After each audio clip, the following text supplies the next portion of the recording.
Hello everybody, and welcome to Storm Reads, and it's time for a daily reading vlog.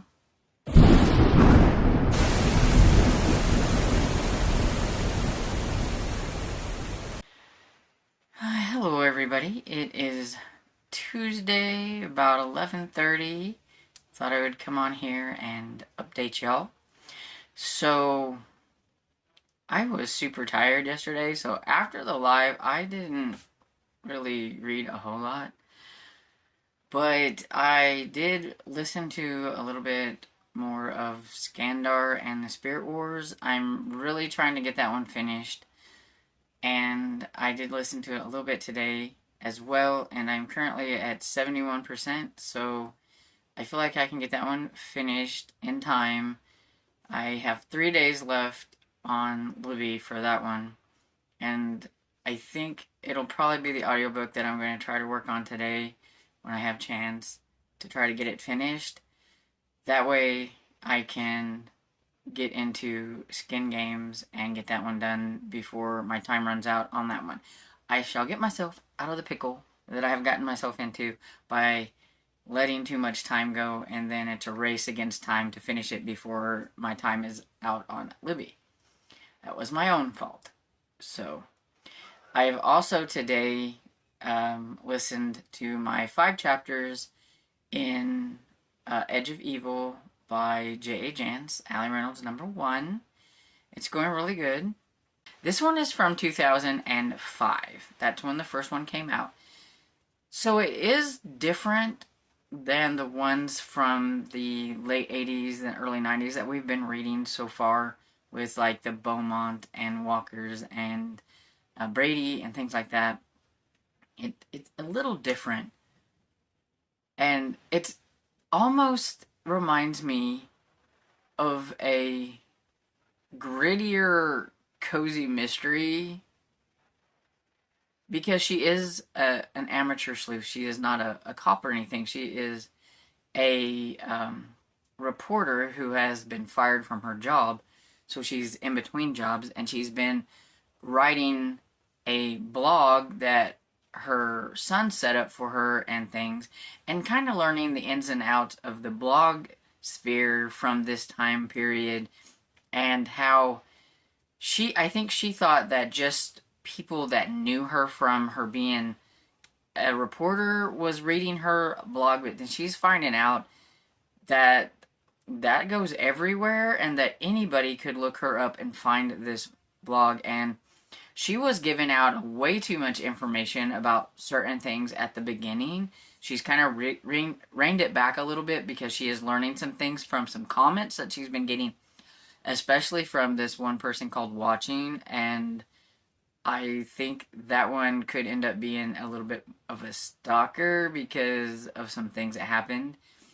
And so she's got to be really careful with that. And then she's trying to figure out what happened to her friend. Everybody seems to just be like, it was probably suicide because she had ALS and she was going to be dying. But I agree with Allie. I don't think she would have left without saying goodbye to her family. And I think she would have fought. She would have had at least 5 years. I think when you have young children, you would have wanted to have that 5 years with your kids. I don't think she would have just not told anybody anything. And the note is just suspicious to me. It's too suspicious. It was written, it was typed out like on a computer or something. It's not even in her handwriting. It's just too suspicious. And Allie is like that too. She's like the only one besides the person that worked with Rennie that thinks that it could have been murder and everything. And so I'm really curious to see how it's gonna, come out in the end. The funny thing is, like, why I feel like it feels a little cozy is her parents have a restaurant, and it's called the Sugar Loaf Cafe. I mean, does that not sound cozy? And this was way before cozies were even coined as something. But there's always been books about amateur sleuths and things like that. It just wasn't geared as a cozy. And so I think some of the ones from back then, they were a lot grittier. And it's not a cozy. I mean, it is a mystery, but I just feel like it just feels like it has elements and everything, which I just think is funny because it's so different in that feel than the Beaumont and the Brady books and everything. So I am enjoying it. It's overall it's just really different. And so I am curious to read tomorrow and finish it up and see who done it, because I have several, like, I feel like there's several ways it could have gone. And I just haven't really pinpointed on one. And I don't think anybody in the comments in our Jance group has really pinned it on, they really think it's this one thing yet.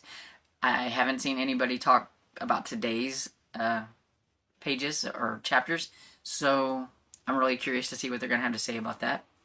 But yeah, that's pretty much... Oh, wait. I forgot. I did finish a chapter in The Case of the Counterfeit Eye. And so I am on page 139 of 201. So getting a little bit closer. I'm on chapter 14 now. And I'm really just curious to see how Mason is going to bring it all together and go to the trial. See, we're just now getting to where Mason is going to start going to trial, I think. He's wanting to get a trial date set and everything. All this other really has just been kind of investigating and pulling out all his tricks and getting himself into a pickle every now and then. And stuff. So yeah, it'll be curious to see. I thought because he's a lawyer, when I first went into these, I thought it was going to be mainly a trial type of thing, but it never is. It's usually this last little spot is when we go to the trial and everything. So I'm curious. Anyway, now that is everything. So I'm going to get off of here and get ready to go downstairs.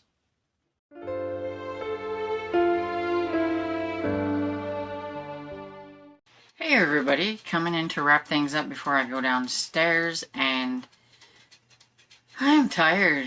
Everything I did yesterday just really wiped me out, and I was gonna try to stack some wood today, but I was like, no. My back bothered me. My neck, more than anything. It's weird. I thought my back would be hurting. I thought this arm would be hurting, but it's my neck. It's weird. Anyway. So I decided to make some sourdough discard peanut butter and chocolate chip cookies. Let's experiment. And they didn't taste too bad. I got a little video of a few of them I put on my fancy plate. And yeah, so I never really did a whole lot this afternoon. But I did listen to quite a bit, and I was trying really hard to get done before I got on here, but I just didn't get it finished. I'm at 96% in Skandar and the Spirit War, so I will finish that up after I get off here probably, and everything while I'm downstairs. But I did try to get it done, but I just didn't quite get it there. It was just... It's like, are you almost done? It's a long audiobook, and it's middle grade fantasy, and I think sometimes they think they have to rival adult fantasy with how thick they can be sometimes. But you know, it is the last one in the series. We're wrapping everything up. It's an okay series. It's just there's some things in it that I'm just not really there for, and.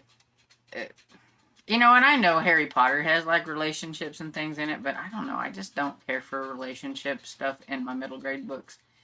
And, you know, and I get that, you know, they're for middle grade, and so these middle graders might like that, but...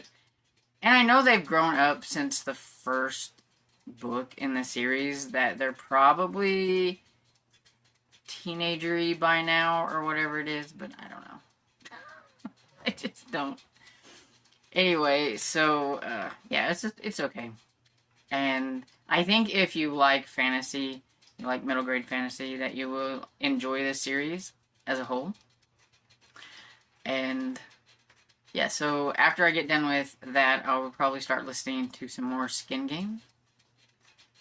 And that's pretty much all I got to chat about right at this moment. So I'm going to pop off of here. And so I hope you guys had a great day. And I hope you enjoyed this video. And if you did, please give it a thumbs up and subscribe. And I will see you all in the next video. Bye.